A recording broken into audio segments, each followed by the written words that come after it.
vamos lá, eu vou procurar, eu falo muito, né? Vou procurar cumprir o tempo, né, em 1 hora.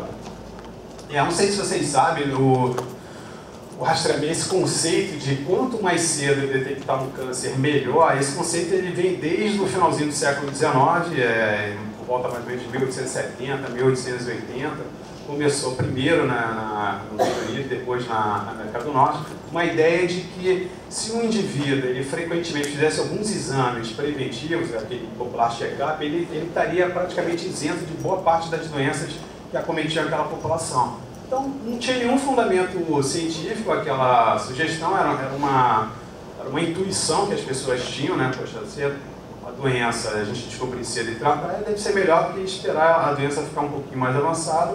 Então, essa ideia de fazer exames regulares de uma pessoa saudável deve ser bom. E na década de 20, 30 do século 20, começaram as primeiras propostas de identificar indivíduos com câncer, ou com sinais e sintomas bem iniciais, ou eventualmente indivíduos sem sinais e sintomas nenhum. Então essa ideia de quanto mais cedo melhor, ela já tem pelo menos aí 100 e poucos anos. Só que o problema dessa ideia de quanto mais cedo melhor, ela veio associada também uma ideia de aí, o câncer, claro, o câncer no senso comum ele é uma doença fatal, né? Se o indivíduo que tem câncer não tratar, vai morrer, né? Só que essa crença, ela é baseada também numa ideia da ciência que é do final do século XIX e início do século XX. Vou mostrar um pouquinho mais lá na frente, né? O câncer é um grupo heterogêneo de doenças, né? Mesmo um tipo de câncer, você pegar um câncer de mama, você consegue identificar pelo menos, sei lá, 8, 10 subtipos de câncer de mama, e mesmo cada subtipo desse tem um comportamento biológico diferente. Então existe um conjunto heterogêneo de doenças e todo câncer é diferente. Mesmo o mesmo tipo de câncer ele tem comportamentos biológicos diferentes. Então foi vendida uma ideia que o câncer era uma doença fatal, que toda pessoa com câncer provavelmente iria morrer daquela doença, né? E a gente vai ver também que no final da década de 50, 60, houve um grande progresso no tratamento do câncer, as estatísticas de mortalidade foram diminuindo, mas essa crença de o câncer é uma doença fatal, quanto mais cedo tratar melhor, é que impulsionou essas questões do rastreamento. E na sociedade americana, se o indivíduo puder fazer isso aqui, sem sair do carro e fazer um rastreamento para todo o corpo e ter a notícia de que ele não tem um câncer, ele vai poder fazer. E dados interessantes recentes, pesquisas, né, mostram que, entrevistando a população americana, cerca de 90% da população acredita que o rastreamento do câncer é uma coisa que faz bem.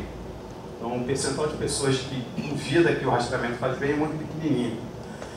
Cerca mais ou menos de 70% dessas pessoas falam que o rastreamento cura o câncer. Entendeu? A pessoa fazendo o rastreamento, ele vai ficar curado do câncer, né? A probabilidade de ele achar um câncer e ter um câncer, ele vai ficar curado da ordem de 70%. E perguntando para a pessoa e dizendo para ela, olha, se você fizer o rastreamento e identificar o câncer, você sabe que potencialmente você pode encontrar alguns cânceres que jamais apareceriam se não fosse por causa daquele exame, e você vai ser tratado de uma doença que jamais apareceria e vai ter consequências dessa ação. Mesmo assim, você gostaria de fazer rastreamento, aí 60% da população americana entrevistada falou que iria fazer, mesmo sabendo de tudo isso. E um dado mais doido que eu achei dessa pesquisa, que foi uma pesquisa telefônica, é que a pessoa perguntava assim, olha, eu tenho $1000 aqui, você prefere que eu te dê $1000 para você, ou você prefere fazer uma tomografia de corpo inteiro para ver se tem um câncer? 90% das pessoas optaram por fazer a tomografia do corpo inteiro. Então, essa paranoia que existe na sociedade americana, e teve um trabalho muito parecido com isso, foi feito na Grã-Bretanha. Teve mais ou menos os mesmos resultados, com uma dimensão um pouquinho menor, mas mais ou menos os mesmos resultados. É um tipo de paranoia que existe no senso comum. Eu acho que eu estou falando uma coisa aqui que vocês devem estar pensando, poxa, mas eu já vi essa história em algum lugar, né? Então a gente vai tentar, por meio de alguns conceitos aqui, desmistificar esse tipo de coisa. E uma das coisas que a gente deve, em primeiro lugar, ter na cabeça é que qualquer intervenção sanitária, seja ela tomar uma aspirina, ela tem benefícios e tem malefícios. Então, para um indivíduo que tem uma dor de cabeça, ele já tem algum agravo à saúde. Então, esse balanço entre benefícios e malefícios, ele deve ser relativizado porque a pessoa já tem um agravo. Eu posso dizer, olha, você pode tomar uma aspirina, a probabilidade de você diminuir a sua dor de cabeça é de 98%. Mas você tem 1% de probabilidade de fazer um sangramento gastrointestinal, complicar, ir para a cirurgia e ficar internado. Aí a pessoa fala, poxa, mas eu já estou com a dor de cabeça, então eu prefiro entrar nessa estatística de 98, 99% de ficar melhor da minha dor de cabeça. Mesmo sabendo que 1% existe essa possibilidade de sangramento. Só que essas questões de balanço, qualquer intervenção sanitária, balanço de benefício e malefício, ela não faz parte do nosso cotidiano. Eu tenho quase 30 anos de formado e eu só fui entender esse negócio de balanço de benefício e malefício há 10 anos quando eu comecei a estudar rastreamento. Na minha formação nunca me falaram que as intervenções sanitárias têm um balanço entre benefícios e malefícios, né? E é mais ou menos isso que a gente coloca aqui quando você vai fazer, por exemplo, uma mamografia, né? A pessoa pergunta assim, qual o botão que eu aperto? Você vai apertar os dois. Você tem um benefício e também tem um malefício em relação à intervenção. Se a gente for tentar definir o rastreamento, que é importante, o rastreamento ele consiste em uma aplicação sistemática, normalmente é um exame, mas pode ser, por exemplo, um questionário de risco, que você aplica numa população que aparentemente é saudável, não tem sintoma nenhum, com a finalidade, no caso do rastreamento do câncer, de identificar ou uma lesão precursora do câncer, ou o câncer, numa situação subclínica em que você tratando, você tem um impacto na redução da mortalidade. O desfecho, o objetivo, o impacto do rastreamento é sempre a redução da mortalidade. E a gente vai ver também mais lá na frente, o desfecho secundário, que além da redução da mortalidade, é diminuir a morbidade relacionada ao tratamento da doença, partindo daquela premissa que tratando tumores pequenos, a morbidade relacionada ao tratamento é menor. Então esse seria o conceito de um rastreamento do câncer. O que acontece? Todo o conhecimento que a gente tem hoje da história natural do câncer, ele vem dos tumores sintomáticos.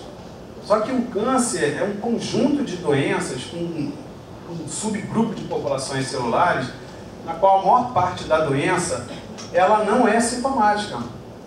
Não sei se vocês sabem, se alguém já leu, na década de 40 e 50, no mundo inteiro, as pessoas morriam de uma causa qualquer, ou sofriam um acidente e morriam, iam para a necrópsia e as pessoas iam fatiando vários órgãos e encontraram, tinha que eles chamavam de reservatório de câncer, não sintomático, dependendo do tumor, da ordem de 30% a 70%. Então, por exemplo, se uma pessoa de 50, 60, 70 anos morresse de uma outra causa, um infarto, e você fatiasse a tireoide da pessoa, você ia encontrar, dependendo da idade da pessoa, você ia encontrar até 70% das tireoides comprometidas com câncer. Só que esse câncer jamais apareceria nessa situação sintomática, eles ficariam nesse nível aqui do iceberg abaixo do nível do mar. Então a nossa população, os humanos, a quantidade de câncer não clinicamente evidenciável é muito superior à quantidade de câncer evidenciável.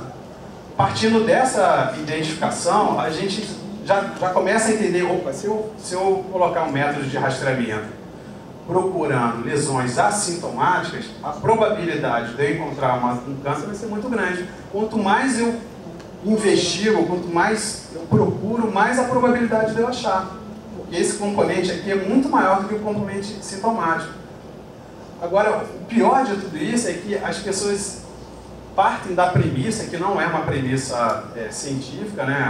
É uma suposição, de que o comportamento biológico dos tumores sintomáticos são iguais ao comportamento biológico dos tumores assintomáticos, e eles são completamente diferentes. E alguém aí deve estar pensando, poxa, mas o sintomático em algum momento ele é assintomático, né? Ele começa numa situação que a gente não identifica para uma situação que a gente identifica. Isso é verdade.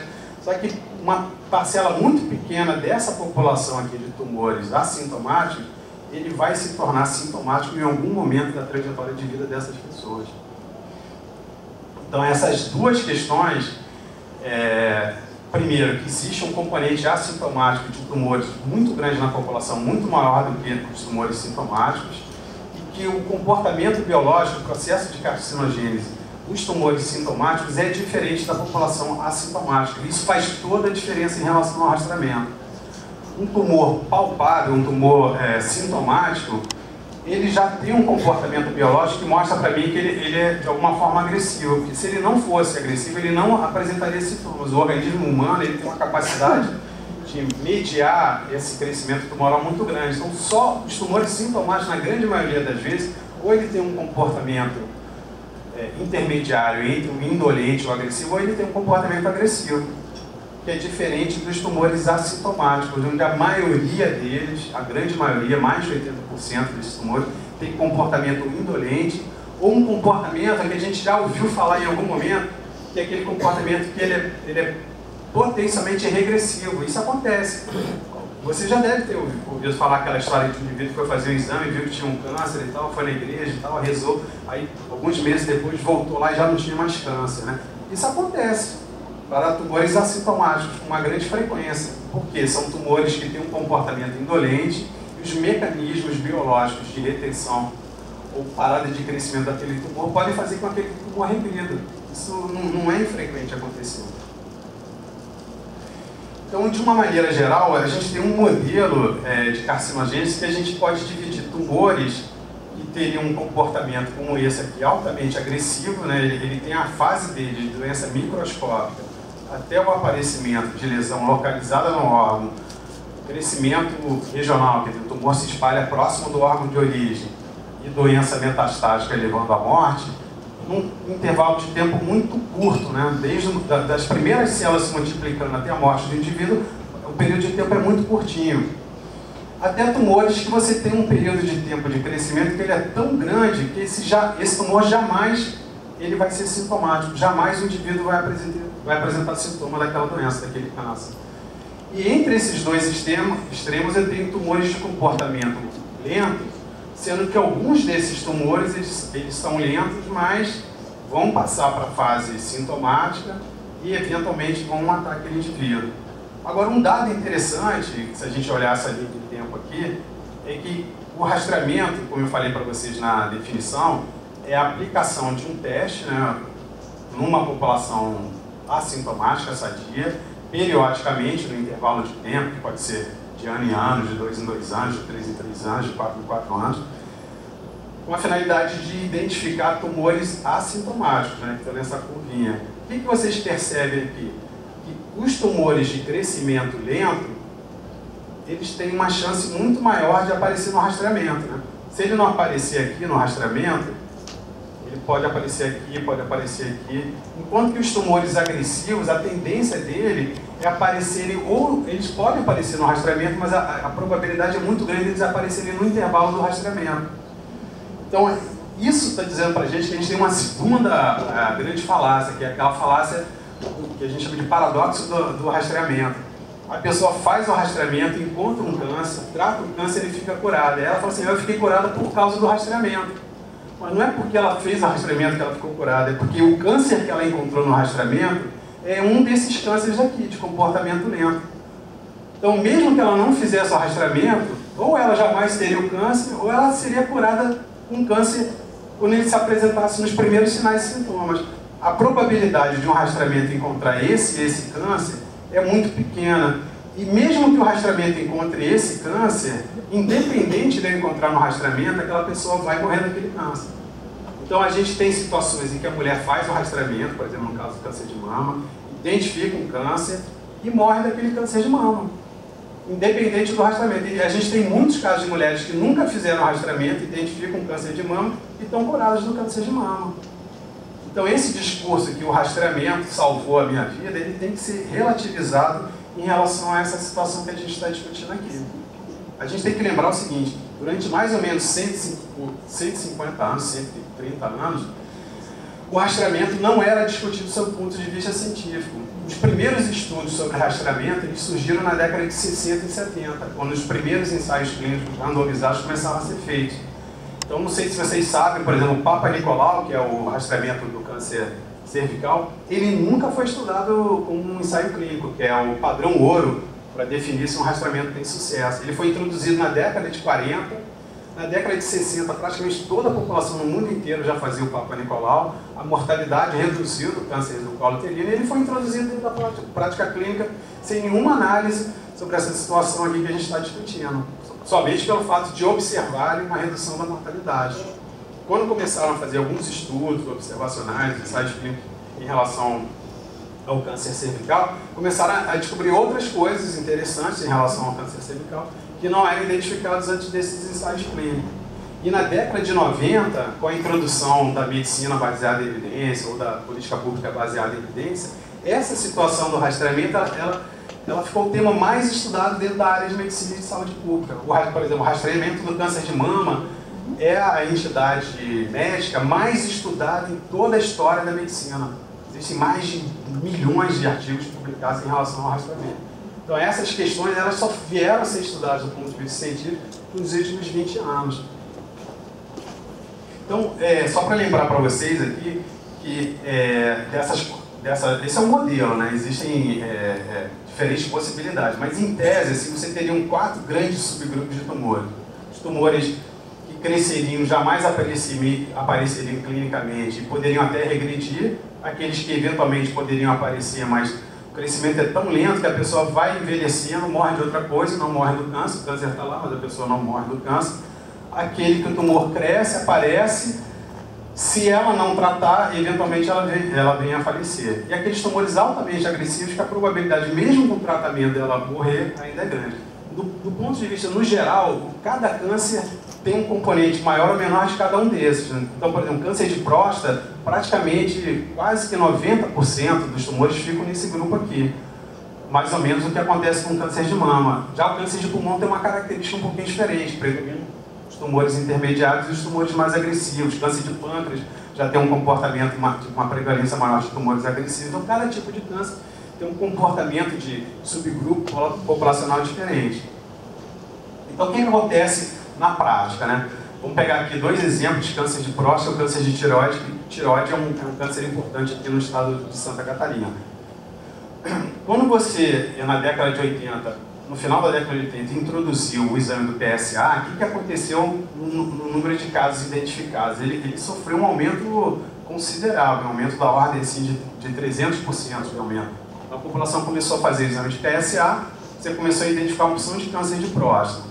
Depois que acabou aquela coisa do PSA, deu uma arrefecida, a população diminuiu a quantidade de exames sendo feitos, mas mesmo assim a quantidade de tumores, né, diagnosticados precocemente em indivíduos assintomáticos era muito mais alta antes da época do PSA.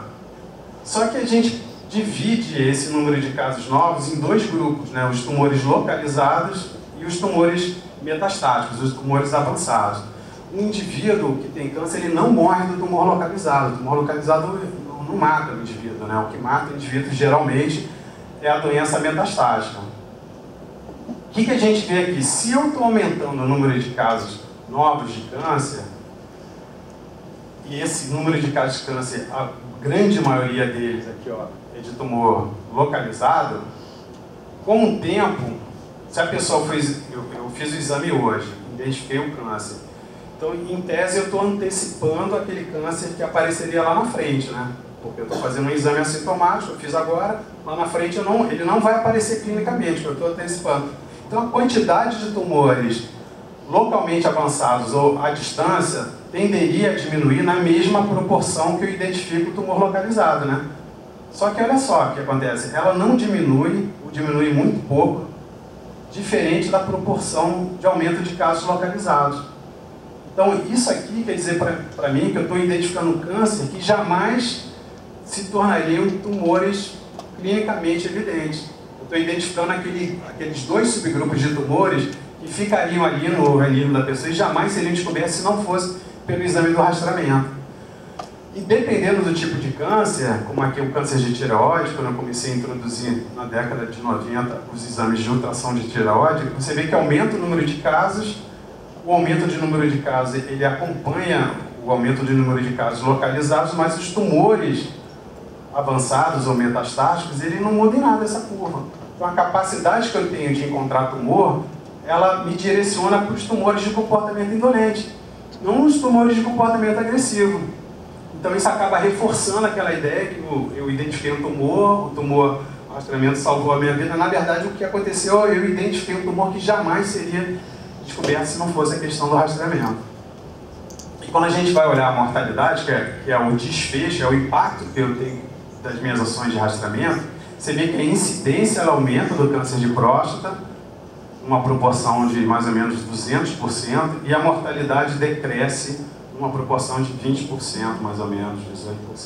Você vê que tem um gap entre o aumento da incidência e o benefício desse possível aumento da incidência de tumores localizados. Você vê que não existe uma relação, ou uma relação é muito frágil entre o aumento da incidência e a redução da mortalidade. E esse modelo desse gráfico aqui, eu quero que vocês prestem muita atenção, porque esse modelo de aumento de incidência sem redução da mortalidade é um gráfico muito característico do que a gente chama de sobrediagnóstico, ou na língua inglesa é chamado de overdiagnosis. É o diagnóstico de câncer que jamais seria descoberto clinicamente se não fosse pelo rastreamento. E o rastreamento não tem benefício nenhum nesses indivíduos, nessas populações. Prestem atenção nesse gráfico que a gente vai... Eu vou mostrar um case que aconteceu quarta-feira agora no Brasil, exatamente sobre isso aqui. Bem, eu falei para vocês que o rastreamento ele é um exame, mas ele também é uma estratégia, é outro problema conceitual. As pessoas confundem o exame com a estratégia. O exame é a aplicação de um determinado exame, por exemplo, um PSA, um sangue oculto das fezes, um exame do Papa Nicolau, a mamografia. Esse é o exame do rastreamento. A estratégia de rastreamento, ela envolve convocar a população-alvo, realização do exame, confirmação diagnóstica dos exames suspeitos, encaminhamento para tratamento dessas populações com câncer confirmado. Então a estratégia ela é muito mais do que o exame. Ela é muito mais complexa do que o exame, né? Porque nos debates com as corporações médicas, o indivíduo fala assim, mas a acurácia do meu exame é muito alta. Eu falei, tudo bem, a acurácia é uma coisa, a capacidade do exame identificar um câncer não clínico é uma coisa. A estratégia de rastreamento, ela tem a ver com o impacto na redução da mortalidade. São duas coisas completamente diferentes, né? A gente vai ver como é que a gente deve separar essas duas coisas, né? E essa situação aqui também não é incomum na prática clínica, né? A tecnologia, ela anda numa velocidade muito mais rápida do que a capacidade que a gente tem de avaliar a resposta dessa tecnologia na redução da mortalidade e da morbidade de algumas doenças. Então, não é incomum que o indivíduo adquira uma tecnologia e ele aplique a tecnologia para pagar a tecnologia, mesmo que ele ainda tenha dúvida sobre o benefício daquela tecnologia. Então, não é uma situação incomum, pelo contrário, é uma situação frequente, né? A gente não vai ficar muito tempo nesse slide, mas é mostrar para vocês que quando eu avalio um exame, eu tenho que avaliar esses 4 indicadores, né? Sendo que 2 indicadores, no caso do rastreamento do câncer, seria a especificidade e o valor preditivo positivo, são os 2 principais indicadores. E a gente tem essa tabela 2x2, é uma tabela conhecida na área de epidemiologia e de saúde pública para avaliar a acurácia de exames diagnósticos e de exames de rastreamento. Mas vamos entrar aqui nessa questão da acurácia do método. A sensibilidade é a capacidade que o exame tem de identificar os indivíduos que têm câncer. Então, se eu tiver um exame de 100% de sensibilidade, ele detecta todos os casos de câncer na população. Só que eu não tenho exame 100% de sensibilidade, não existe esse exame. Então, muitas pessoas com câncer vão fazer o exame e não vai encontrar positivo. Esse é um dado importante. E a especificidade é a capacidade que o indivíduo tem de apresentar resultado não falso positivo, ou seja, eu não tenho exame também 100% de especificidade. Então vai ter indivíduo que vai fazer o exame, vai dar positivo e ele não tem câncer. Então essas 2 situações, eu fazer um exame no indivíduo que tem câncer e não achar o câncer, mas o câncer está lá, e eu fazer o exame no indivíduo, o exame dá positivo e esse indivíduo não tem câncer, ele acontece com bastante frequência. Porque esses exames eles não têm sensibilidade e especificidade de 100%. E a prevalência da doença no determinado local aumenta a especificidade e o valor preditivo. O valor preditivo é a capacidade. O exame deu positivo, ok, deu positivo. Então qual é a capacidade desse exame sendo positivo de lá na frente confirmar que é um câncer? Então, quanto maior a prevalência de uma doença, maior a capacidade que um exame de rastreamento positivo tem de confirmar um câncer lá na frente. Então, só para vocês terem uma ideia, nos países que tem programa de rastreamento de câncer de mama, que é uma área que eu estudo bastante, o valor preditivo, ele gira em torno, dependendo, não sei se vocês conhecem a classificação de exame alterado de mamografia, da categoria BIRAD, 0, 4, 5. Então, mas um BIRAD 0, o BIRAD 0 é um exame suspeito. Só que o BIRAD 0 ele é relativamente frequente, ele ocorre em 10% da população que faz um exame de rastreamento feminino, aí com variações em relação à idade.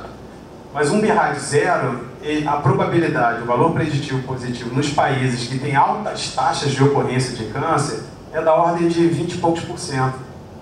Então, a mulher que faz o rastreamento, um país que tem uma incidência muito alta de câncer de mama, quando ela tem um BIRAD 0 ou um BIRAD 4 e 5, essa probabilidade ela vai de 20% até 90%. Então, um BIRAD 5, a probabilidade dela ter um câncer lá na frente é 90%. Um 0 é da ordem de 20%. Num país que tem muitos casos de câncer de mama. O Brasil tem, em comparação com esse país, tem 3 vezes menos casos de câncer de mama do que esse país. Então, a probabilidade de um valor preditivo positivo no Brasil é 3 vezes menor do que nesse país. Então, uma mulher no Brasil que faz um exame de mamografia e deu positivo, a probabilidade daquilo de se confirmar ser um câncer é 3 vezes menor do que nesses países. Então, e o que é isso? Qual o problema disso? Que a pessoa acha que tem um câncer, vai fazer uma série de exames de investigação diagnóstica e lá no final não vai ser câncer. Então, tem problemas psicológicos, né, da ansiedade, da aflição daquela pessoa. Tem um problema que alguns exames de confirmação diagnóstica são biópsias, né, e causam alguma morbidade para aquela pessoa, algumas complicações como sangramento, infecção, mastite pós-biópsia. E tem a questão dos custos que eu digo financeiro e custos de recursos humanos de você ficar trabalhando com esse quantitativo enorme de mulheres fazendo. Eu falei que o resultado é em torno de 10%. Imagina se 1 milhão de pessoas fizerem mamografia por ano, 100 mil mulheres vão estar rodando no sistema de saúde para que, por volta mais ou menos aí de 20 mil, 18 mil, tenha uma confirmação diagnóstica. 87 mil mulheres vão estar rodando, no final não vai ter o diagnóstico de câncer de mama. Então, saber esses valores de sensibilidade, especificidade, valor preditivo, e te dá a ideia da magnitude das possíveis benefícios e possíveis morbidades associadas com aquele exame, do ponto de vista da saúde pública e do ponto de vista do aconselhamento daquela mulher realizar ou não o exame. Lembra que eu falei que não tem exame 100% sensível nem 100% específico? Quando a gente vai olhar o exame ideal, seria o seguinte, olha, o valor desse exame, vou pegar o exemplo do PSA. O PSA, o valor de referência é 4. Então, acima de 4 estariam todos os indivíduos com doença. E abaixo do 4, todos os indivíduos saudáveis. Seria ótimo, né? Só que não existe isso, não existe esse exame 100% de sensibilidade e especificidade. O que acontece é isso, eu estabeleço um valor de referência, por exemplo, PSA 4, acima de 4 eu tenho um conjunto grande de pessoas com doença, mas eu tenho um pedacinho aqui de pessoas que são saudáveis, seriam os falsos positivos. E abaixo de 4 eu tenho um percentual grande de pessoas que não têm a doença, mas eu tenho um pedacinho de pessoas aqui que não têm a doença e o resultado foi positivo. Então, esses exames de rastreamento eu posso... Se eu quiser identificar mais gente com doença, eu venho para cá com a sensibilidade, diminuo o valor do PSA e vou achar todo mundo com câncer. Não é verdade?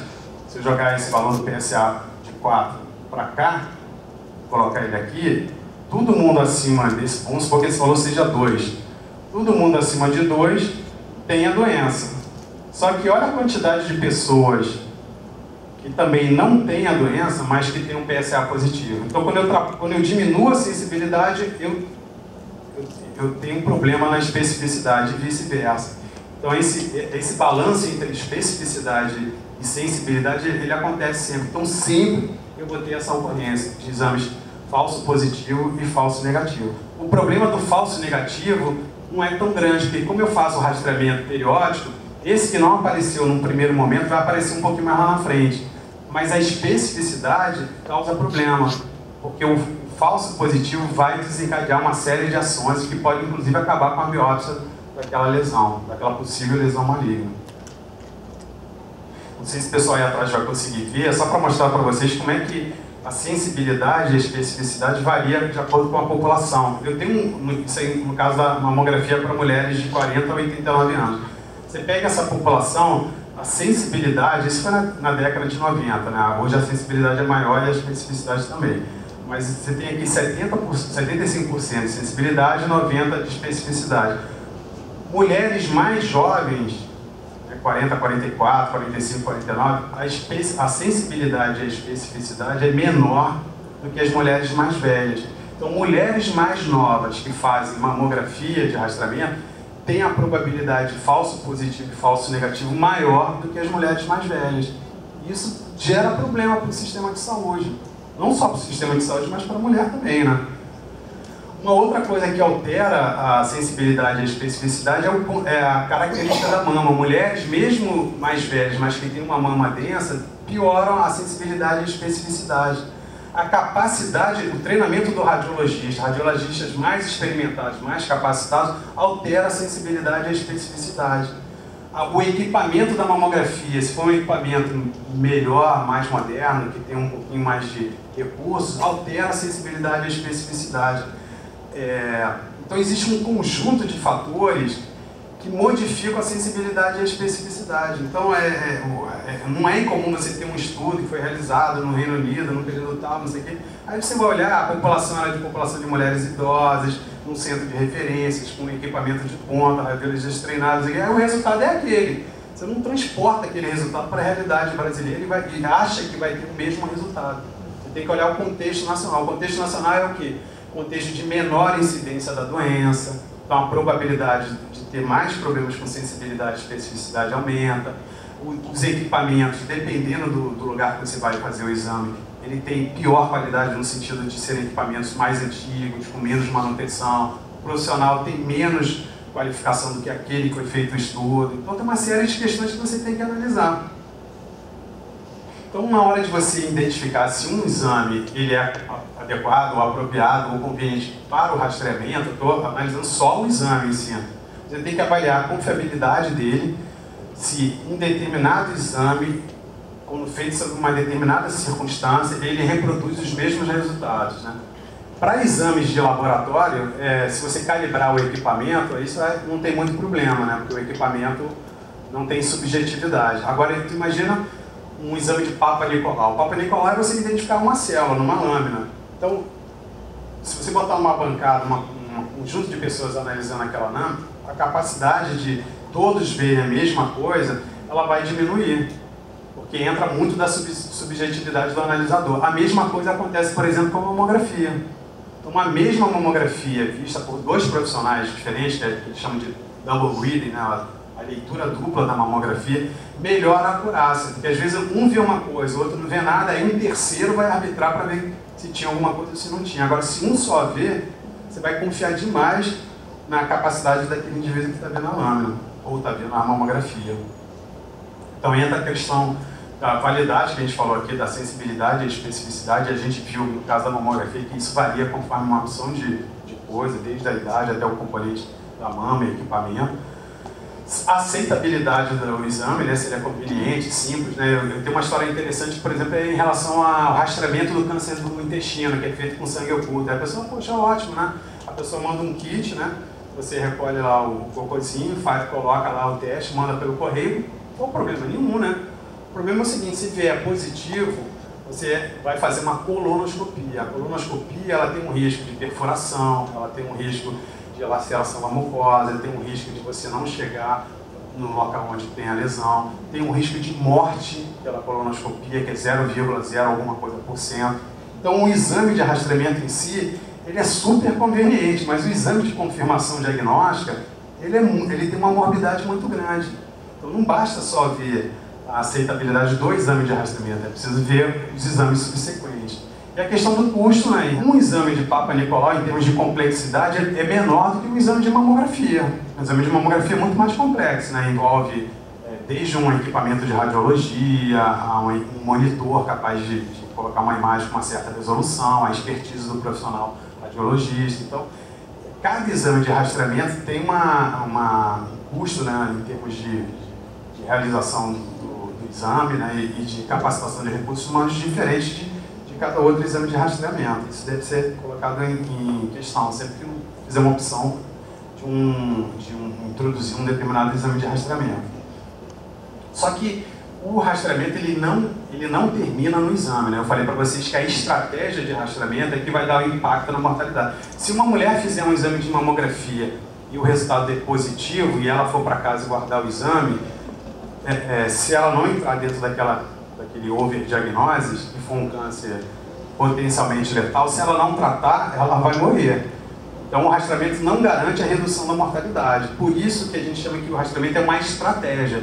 Eu preciso convocar a mulher, fazer o exame, confirmar o diagnóstico e tratar aquela mulher. Se eu não oferecer o tratamento, o rastreamento não tem impacto nenhum. Então a estratégia de rastreamento é muito mais complexa do que a realização do exame de rastreamento. Esse é um modelo que acho que boa parte das pessoas conhece, que é o modelo da história natural do rastreamento, do câncer, desculpa. Mas é bom lembrar que esse modelo ele foi construído a partir das lesões palpáveis, né? Partindo de uma premissa que o tumor segue uma progressão linear. Ele vai de uma etapa para outra e não pula etapas, né? Ele não sai dessa etapa para uma etapa, por exemplo, da morte. Ele vai seguindo uma etapa gradual durante um período longo de tempo. A gente vai ver que isso também não é uma verdade em relação ao câncer. Então, partindo dessa premissa, eu tenho os indivíduos que são expostos ao fator de risco, você tem um começo da doença microscópico até o aparecimento da lesão sintomática. Então, esse períodozinho aqui, de início microscópico da doença e até o período dos primeiros sinais e sintomas, é o período que a gente chama de detecção precoce. E identificar o câncer numa situação assintomática, sem sintoma nenhuma, mesmo que sejam os primeiros sinais e sintomas, é chamado de rastreamento. Então, a ideia do rastreamento é que, uma vez eu identificando a doença, né, nessa trajetória, eu bloqueio o caminho da doença em relação a esses três desfechos aqui, principalmente esse desfecho aqui que é a morte. Só que a gente vai ver que o câncer, esse é um modelo linear, né? É uma célula normal, sofre algumas mutações, começa a modificar, eu faço o exame de rastreamento e identifico o câncer aqui no estágio bem inicial. Se eu não fizer nada, ele vai seguir numa etapa de crescimento tumoral até o indivíduo morrer do câncer. Esse é um modelo linear, só que o câncer tem vários comportamentos. Eu tenho uma célula que ela começa, tem alguma atipia, algum desenvolvimento em relação ao aparecimento do câncer, só que ela não ultrapassa o estágio 1, ela não vai adiante, ela bloqueia o crescimento, ela não cresce mais do que isso. Enquanto eu tenho algumas outras que crescem, evoluem até a morte, mas ela tem um processo de crescimento muito lento. E eu tenho aquelas que eu tenho as primeiras alterações celulares e em um espaço muito curto de tempo eu já passo daquela etapa para o tumor metastático. Então, esse comportamento biológico é que a gente vai encontrar quando a gente realiza o exame de rastreamento. E como eu falei para vocês, dependendo do tipo de câncer, a probabilidade de eu encontrar esse comportamento lento é muito grande. Então, o dano que eu vou causar para a pessoa, com tudo isso que a gente vem conversando aqui, é muito maior do que o benefício da redução da mortalidade, se é que tem algum benefício. Aqui são alguns tipos de câncer, né, e a probabilidade de diagnóstico precoce e de rastreamento. Praticamente todos os cânceres, eles são passíveis de diagnóstico precoce. É possível você identificar primeiros sinais e sintomas de câncer, na maioria dos cânceres. Isso não é incomum, é preciso você estar atento a esses principais sinais e sintomas. Mas em relação ao rastreamento, são poucos os cânceres passíveis de rastreamento. Então, esse quadro aí é um quadro da OMS, né? Ela recomenda rastreamento para câncer de mama, colo uterino, colo em reto, e recomenda aqui para cavidade oral, né? Eu sei disso porque a pessoa que produziu esse documento é o Sankara Narayan, é um indiano. Então, é um cara que é muito interessado em câncer oral. E ele tem um estudo que foi feito numa população enorme de uma província na Índia que mostrou que a população de alto risco e tal, que fumava não sei quantos cigarros, quando submetidos a rastreamento, tinha algum impacto na mortalidade para câncer de boca, cavidade oral. Então, eu colocaria assim, sob júdice esse achado aqui, porque só tem um grande estudo randomizado. Mas em relação a esses outros três cânceres aqui, intestino, colo uterino e mama, a Organização Mundial de Saúde recomenda o rastreamento porque entende que o rastreamento tem impacto na redução da mortalidade. Mas o que acontece? Ela não recomenda a estratégia de rastreamento para todo mundo, não. Você tem uma publicação da década de 60, 68, que ela diz o seguinte: para fazer o rastreamento, você deve ter contemplado 10 princípios do bom rastreamento, da estratégia de rastreamento. São 10, mas eu juntei 2 princípios aqui no item 5. Então, o primeiro princípio, a condição que você vai rastrear deve ser um importante problema de saúde pública, deve ser muito frequente no teu país ou no teu município. E aqui no Brasil a gente tem municípios que a taxa de incidência é assim, muito baixa de câncer de mama. Às vezes é 6 a 8 vezes menor do que nos países desenvolvidos. Se ela é 6 a 8 vezes menor, o impacto vai ser 6 a 8 vezes menor. A probabilidade de ter resultado é 6 a 8 vezes menor e a probabilidade de ter malefício é 6 a 8 vezes maior. Então, deve haver um tratamento para os pacientes com doença confirmada. Não adianta eu fazer rastreamento e não oferecer o tratamento. Eu falei para vocês, o rastreamento por si só não tem impacto na redução da mortalidade. Deve haver serviços para diagnóstico e tratamento disponíveis para todos, né? Não adianta eu fazer o rastreamento e identificar uma lesão suspeita ou um câncer que eu não tenho serviço de confirmação diagnóstica. É a questão do câncer do colo retal. A pessoa faz esse exame de sangue oculto, mas vai fazer colonoscopia onde, né? A rede é muito precária em relação à oferta de alguns exames de confirmação diagnóstica. E às vezes faz o exame de confirmação diagnóstica e espera 1 ano para tratar. Quer dizer, aquele avanço, né, o potencial benefício da antecipação do diagnóstico foi perdido na espera do início do tratamento. Deve haver um estágio de latência, né, aquele período que eu falei para vocês, das primeiras alterações celulares até o início do período clínico. Quanto maior esse período de latência, melhor para o rastreamento, né? Tumores que crescem muito rápido não são bons para o rastreamento, porque você vai, entre um ano e outro do rastreamento, o tumor já apareceu, já cresceu e já é sintomático. Deve haver um teste ou exame adequado e aceitável para a população, a gente já falou sobre isso. A história natural da doença deve ser conhecida. São poucos os tumores que a gente conhece a história natural, né, dos tumores assintomáticos. A gente conhece muito da história natural dos tumores sintomáticos, mas assintomáticos a gente conhece muito pouco. Deve haver uma recomendação sobre quem tratar, né? Isso é muito comum em câncer de próstata, que tem a maior parte dos tumores de próstata no rastreamento, quando você faz o PSA, é tumor indolente. Aí você aparece com um tumor bem diferenciado no indivíduo de 70 anos, e aí? Você trata esse indivíduo ou não trata? A probabilidade de ser um overdiagnose é muito grande. Você vai submeter esse indivíduo a um potencial risco se o benefício é mínimo, mas como é que eu vou saber, né, se ele é um comportamento indolente ou um comportamento agressivo? Então, eu já devo ter previamente acordado quais são as recomendações de quem eu devo tratar, de qual subpopulação de pacientes, uma vez eu encontrando no rastreamento, quais aqueles que eu vou tratar. Os custos devem ser analisados com relação aos gastos totais, né? Não é incomum também a pessoa prioriza o rastreamento, o impacto na mortalidade é mínimo e a pessoa gastou R$1 bilhão naquela ação. Para que R$1 bilhão aplicado, por exemplo, numa estratégia de saúde da família, vai ter um impacto em termos de saúde da população 10 vezes maior do que no rastreamento. Então, num ambiente num contexto em que o gasto é finito, você tem que aplicar o teu recurso onde você vai ter o maior benefício possível. E o rastreamento deve ser considerado parte de um processo, não um fim em si mesmo. Não adianta eu dizer que o exame tem uma ótima acurácia se eu não garantir convocação da população-alvo, acesso à confirmação diagnóstica e acesso a tratamento. Então, uma vez de acordo com esses princípios, eu tenho 2 estratégias. O rastreamento que a gente chama de organizado e o rastreamento oportunístico. O organizado, eu chamo a população, eu falo, olha, a população feminina naquela faixa etária, vem ao centro de saúde, vamos fazer o rastreamento para determinada doença. Enquanto que o oportunístico, ele parte da premissa, eu tenho as diretrizes, eu tenho as guidelines, eu recomendo o tratamento com uma determinada faixa etária, e o profissional de saúde está lá na atenção primária, ou está numa unidade de saúde. Se a pessoa naquela faixa etária aparecer, você conversa com a pessoa, explica para ela o balanço dos benefícios e malefícios, se a pessoa faz ou não. Então, no Brasil não tem programa organizado de rastreamento, eu não conheço.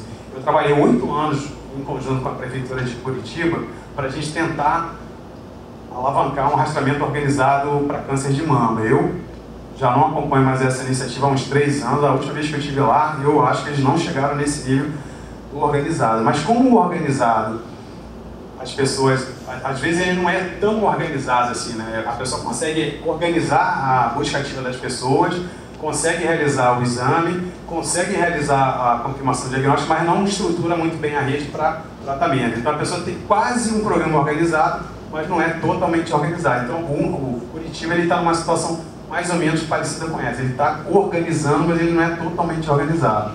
E o que a gente vê no Brasil hoje é praticamente quase todo o rastreamento oportunístico. Qual o problema do oportunístico e do organizado? É que o oportunístico ele gasta muito mais dinheiro porque ele não tem controle de qualidade de todas as etapas. O organizado eu monitoro e acompanho, eu tenho indicador para todas as etapas. Na etapa de convocação, qual é a cobertura dessa população? Quem está fora? Que tipo de mulher? A mulher fez um exame de mamografia, mas repetiu os subsequentes na faixa etária? Não, então vamos lá na casa daquela mulher. O oportunístico não tem monitoramento da qualidade do exame, não tem monitoramento da qualidade, por exemplo, da mamografia, não tem indicadores do tempo entre a confirmação diagnóstica e início do tratamento. Então, o oportunístico é assim, a pessoa cria a própria rede dela ou o profissional de saúde corre atrás para ver se consegue dar todas essas etapas para aquela mulher ou aquele indivíduo que fez o rastreamento. Então, a probabilidade de se gastar muito dinheiro e o efeito ser muito pequeno é muito grande, diferente do populacional. Só que o populacional é muito mais complexo, é muito mais difícil. Não existe país de baixa e média renda com programa de rastreamento organizado. Somente países que têm sistemas de saúde complexos e maduros têm programas de rastreamento. Por quê? Porque rastreamento é uma intervenção sanitária altamente complexa, não é para qualquer um, né? É para países que têm sistemas muito bem estruturados. O nosso sistema, infelizmente, não é estruturado para um rastreamento organizado. Falta muito para a gente chegar lá.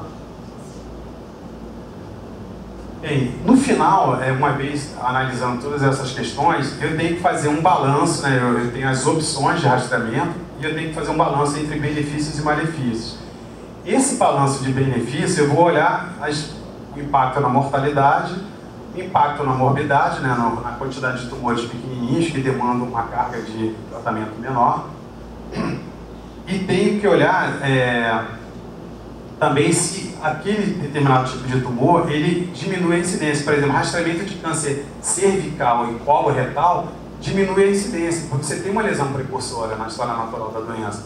Então, eu faço uma colonoscopia, eu identifico um pólipo, eu tirando esse pólipo, eu impeço daquele pólipo se transformar num adenocarcinoma, por exemplo. Então, eu diminuo a incidência do câncer.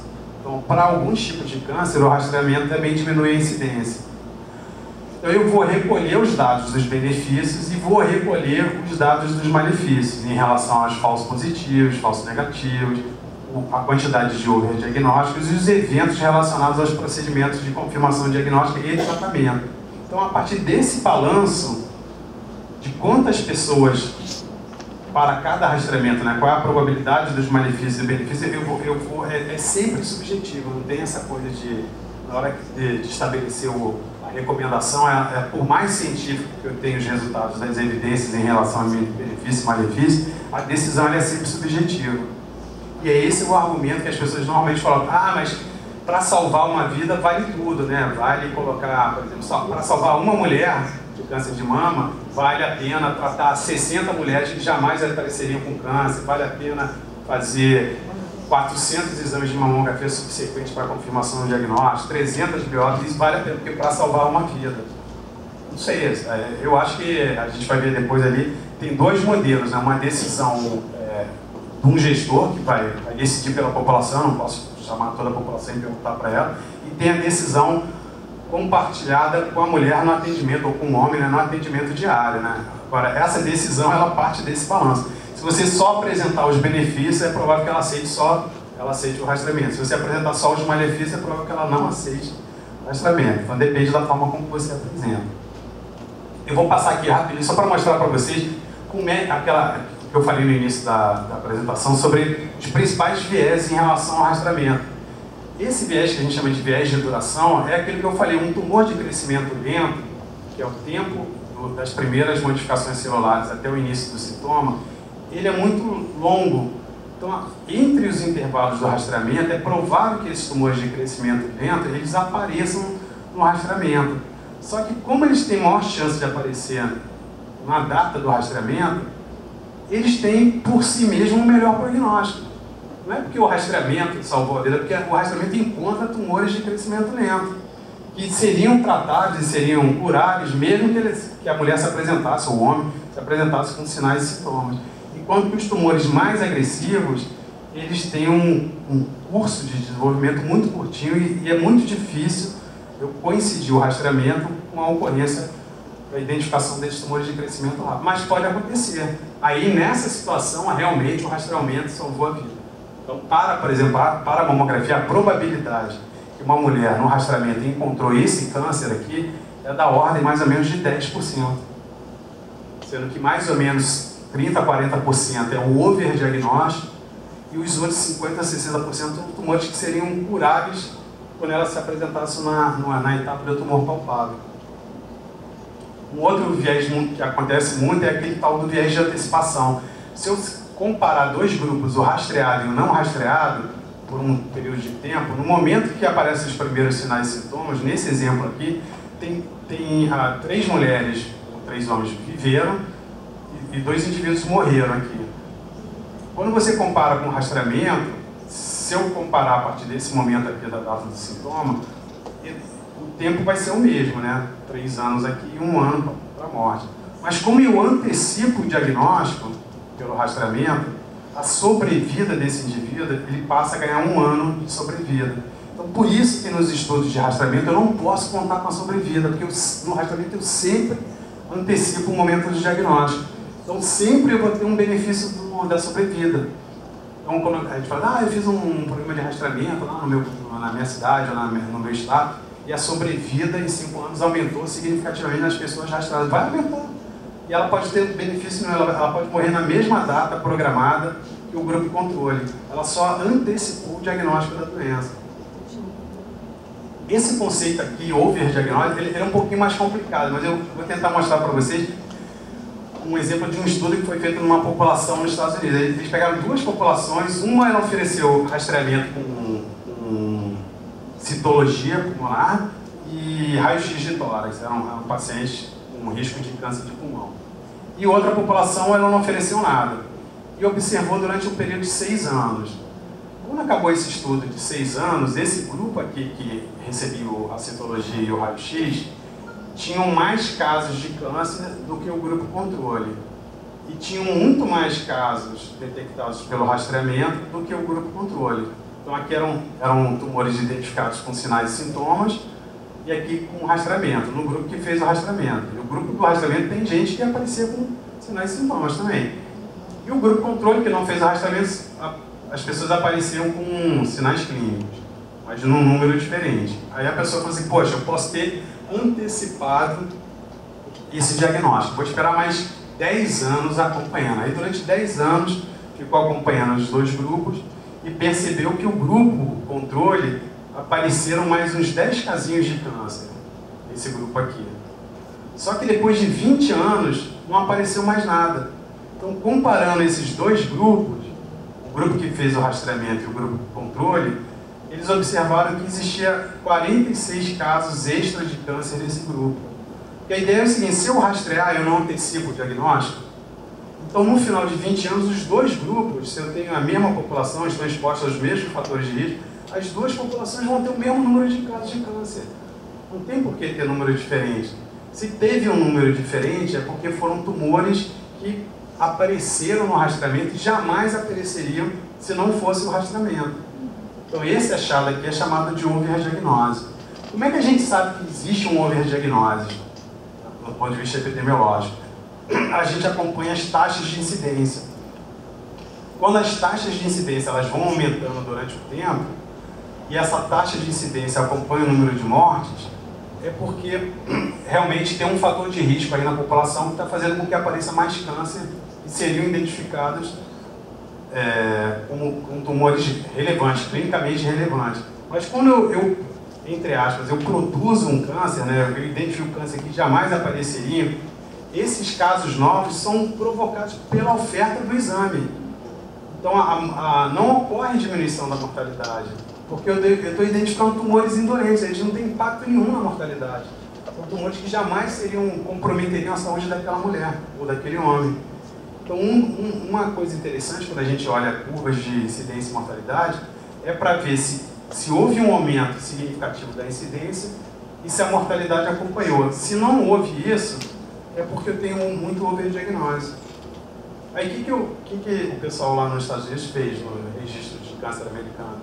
Eles acompanharam 3 tipos de câncer: tireoide, mama e próstata, nesse período de 75 a 2005. O que eles observaram? Que no câncer de tireoide, no início da década de 90, teve um boom de crescimento, né? Teve um aumento de quase 300% dos casos de câncer de tireoide.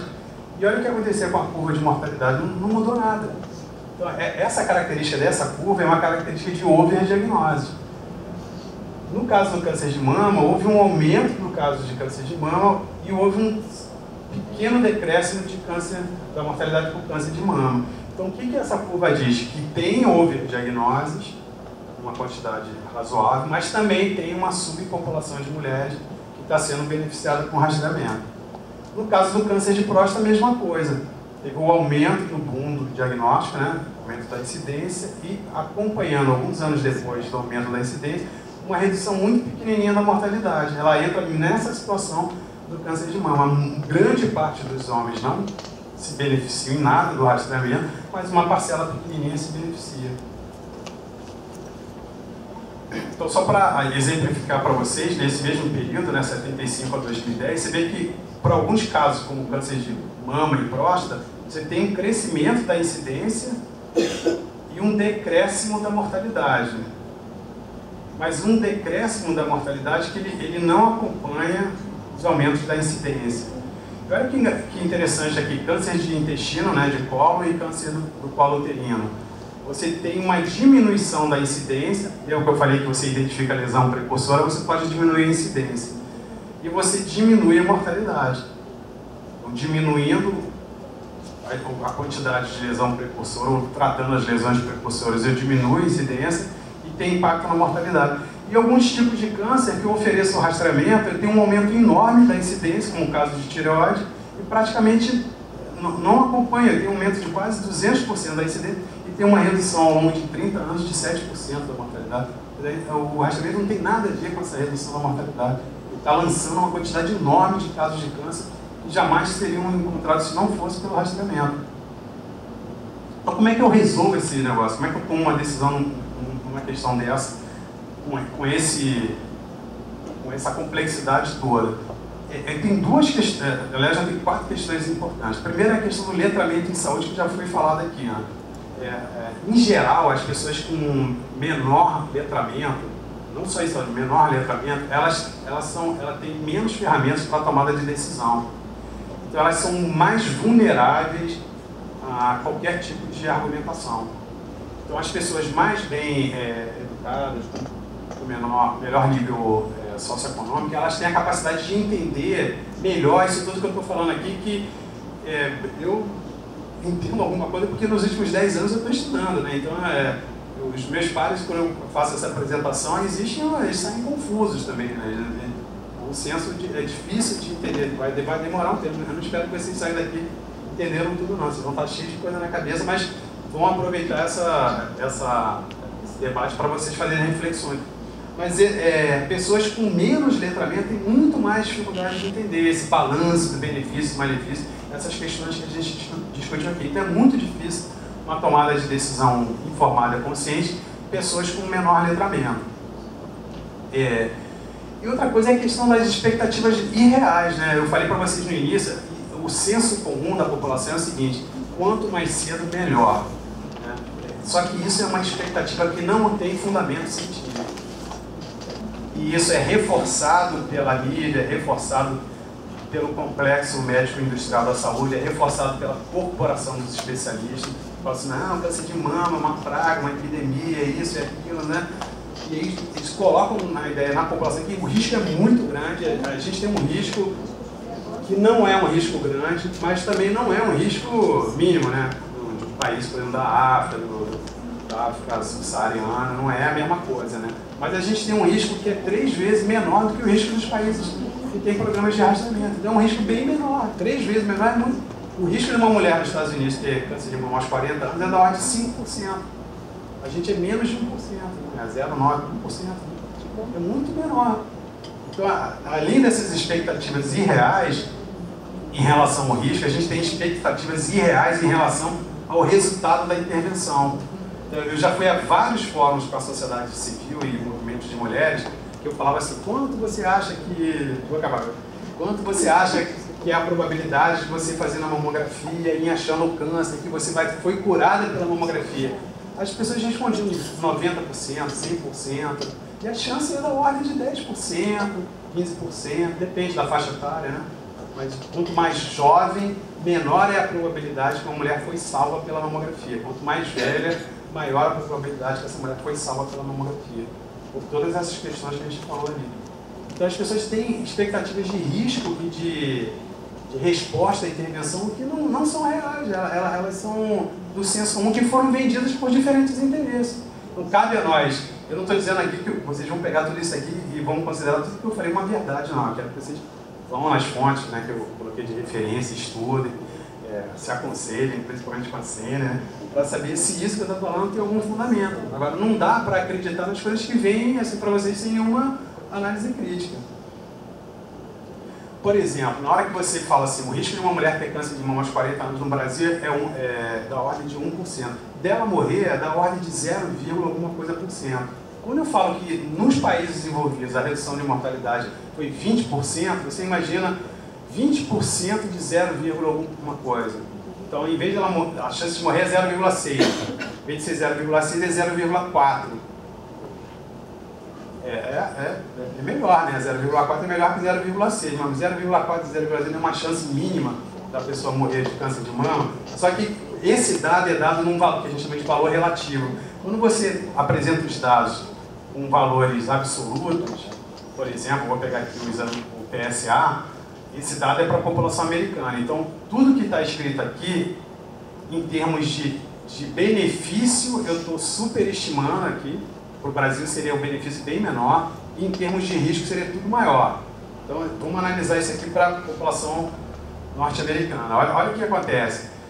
Se eu rastrear 1.000 homens entre 55 e 69 anos com PSA a cada 1 a 4 anos durante 10 anos, 100 a 120 de homens terão pelo menos um resultado falso positivo. O indivíduo vai lá, faz o exame, acha que tem câncer, vai investigar, não tem nada. 110 homens serão diagnosticados com câncer de próstata. Esses 1.000.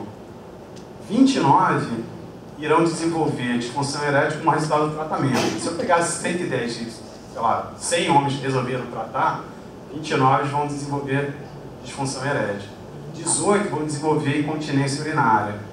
E eu vou evitar entre 0 a 1 morte por câncer de próstata. Então, de cada 1.000 homens, eu evito uma morte, provoco 18 incontinência urinária, 29 disfunções eréteis, 50 homens vão investigar, e eu vi um dado que eu não botei aqui, são mais ou menos 50 overdiagnoses. São homens que são tratados sem precisar ser tratados. Isso eu estou falando dos Estados Unidos. Se a gente pegar para o nosso contexto aqui, os malefícios são piores e os benefícios são menores. Se eu olhar aqui em relação ao câncer de mama, você vê que para evitar uma morte, eu tenho pelo menos 11 mulheres serão consideradas overdiagnósticas, os 60 a 80 terão um falso positivo, que vai levar uma biópsia, 500 a 700 terão falso positivo, que vão levar uma investigação de confirmação diagnóstica. Então esse balanço, mas não um balanço relativo, um balanço absoluto, é a matemática que eu tenho que fazer na hora de recomendar. Tem gente que fala o seguinte, ok, tudo bem, mas para salvar uma vida, tudo bem, vamos pegar 11 overdiagnoses, 11 mulheres vão ser tratadas sem precisar ser tratadas. Ok, a sociedade topa fazer isso. Mas eu preciso trazer esses dados para o debate, né? Se eu não trouxer esses dados para o debate, não tem escolha informada, né? Então, existem diferentes perspectivas. Então, normalmente, o generalista ele faz esse cálculo aqui do risco relativo, do balanço, ele procura publicações científicas de boa qualidade, onde são feitas essas análises do balanço dos benefícios e malefícios, apresentem dados absolutos, passa um tempo com o indivíduo conversando sobre isso.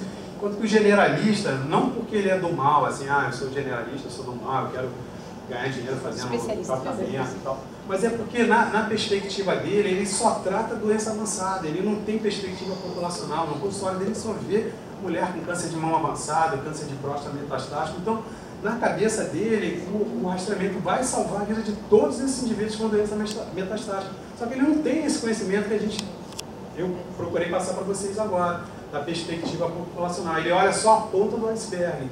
Ele acha que aquela intervenção ele vai dar certo, por causa da experiência dele. Agora, é claro que tem os conflitos de interesse, né? Não vou dizer que não tem, deve ter, né?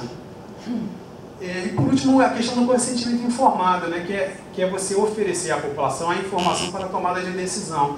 Aí, toda vez que vai falar de consentimento informado, os especialistas falam assim, poxa, mas olha só, um programa organizado, quanto maior a cobertura, maior o impacto na redução da mortalidade. Quanto mais mulheres fizeram o exame, maior o impacto. Se eu colocar um consentimento informado, a cobertura pode cair, e aí o impacto vai ser menor, do ponto de vista de saúde pública.